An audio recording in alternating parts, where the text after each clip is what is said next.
जब तुम्हारे परवरदिगार ने फरिश्तों से कहा कि मैं मिट्टी से इंसान बनाने वाला हूं, जब मैं उसको दुरुस्त कर लूं और उसमें अपनी रूह फूंक दूं तो उसके आगे सजदे में गिर पड़ना।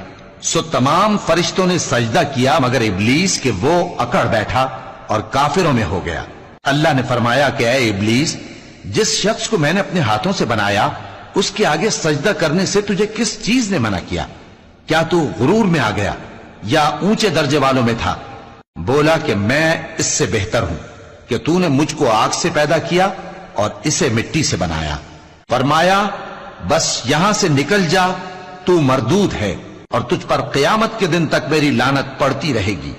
कहने लगा कि मेरे परवरदिगार, अच्छा तो मुझे उस रोज तक के लोग उठाए जाएं, मोहलत दे। फरमाया कि तुझको मोहलत दी जाती है उस रोज तक जिसका वक्त मुकर्रर है।